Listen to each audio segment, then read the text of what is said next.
Hello. Below the Use Model button, and the Instructions buttons, I find the checkbox that allows me to publish as team, which, if filled, presents the drop-down to choose the team.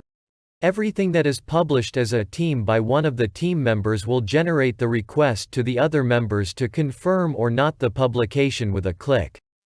I take off the filling.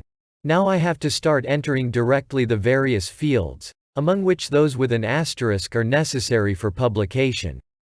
I start by choosing who will be able to view my survey, and there are two possibilities. Enter an email list which will take place at the end of the compilation of this format. It is used when these are people who are not registered on the platform but from whom I have obtained authorization to contact them by email, in accordance with the privacy policy, taking responsibility for it.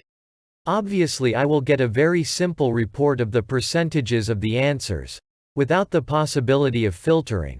Enter one of the groups to which I belong with the relative drop-down menu, or if I am not happy with it I can create one directly by clicking on the Create One button and the format opens. This is followed by the choice of language, which, in this case, is obviously English. Now I enter the survey title, the only mandatory text, and I put Tutorial for Survey, which will be seen in the rectangles of choice to select the survey to be viewed and possibly vote, as we will see in another video tutorial. I therefore find the description, which is a very important and necessary part of understanding, even if not mandatory. I can select the macro category with its drop-down and then category and subcategory. I also find the list of possible categories and can suggest a new category to the website operator.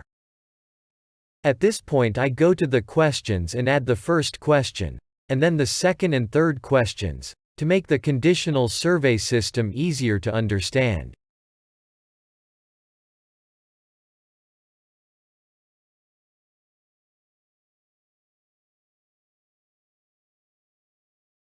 I fill in the title field and the description of the first question.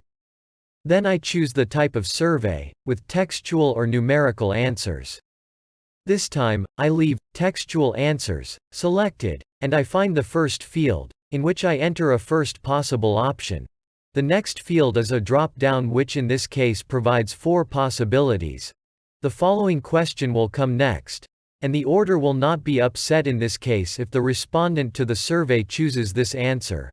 This answer ends the survey poll, which will happen if the respondent chooses this answer. The other two are question 2 and question 3, and if the respondent chooses one of these answers the relative question will be the next one. Similarly, if I go to see the possibilities in question 2, we see that it is possible to change and select question 1 or question 3 for some of the answers. As you can see, once I have filled in all the questions, I can go back to the first question and vary the question that will follow if the respondent to the survey will choose that answer.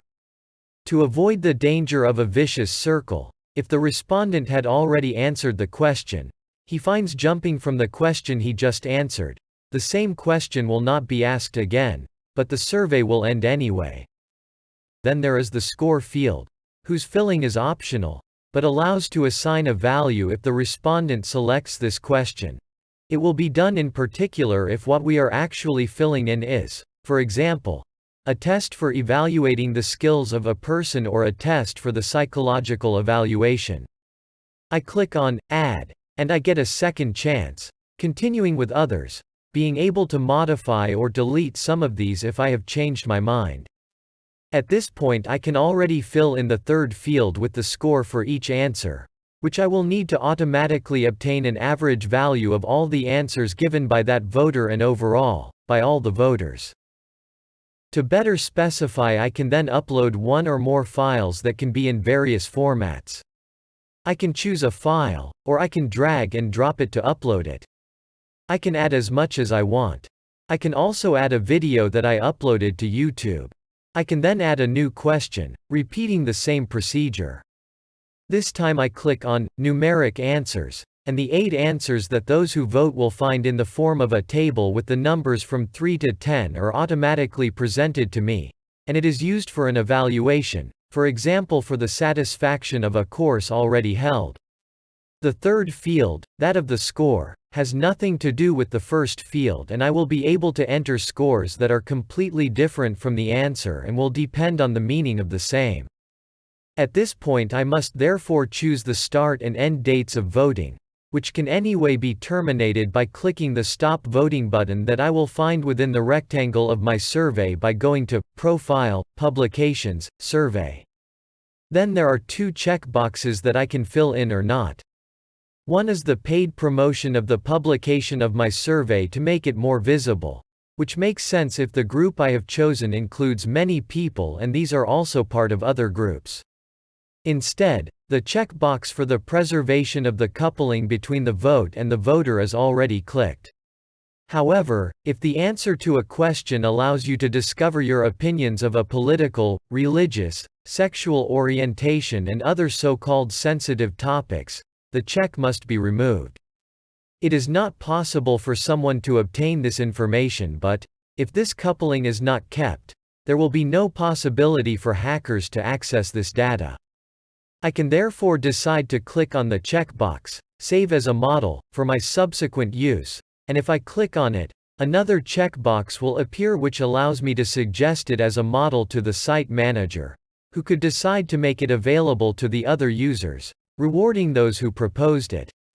Since this type of survey can also be used to take quizzes or assessment tests of a person's skills, you will find an additional checkbox that allows you to ask who will vote to choose whether to match the answers to his name, and then make you know the choices he has made. Obviously it should be clicked only if it is a quiz by answering to which the respondent is interested in letting you know the details of his answers, and you will be able to extract a complete report.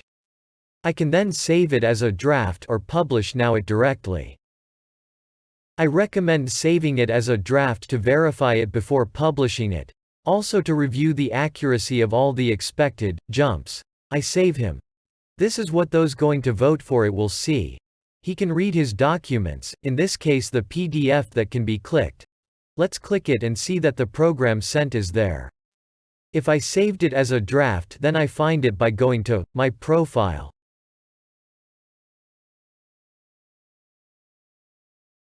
clicking on Drafts, and then on Surveys. You see that there are both the model and the survey, with two different codes, and I can modify both.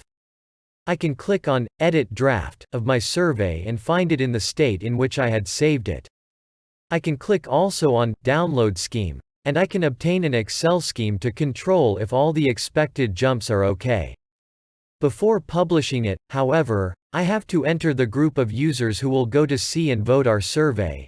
At this point, if I am ready, I click on Publish Now.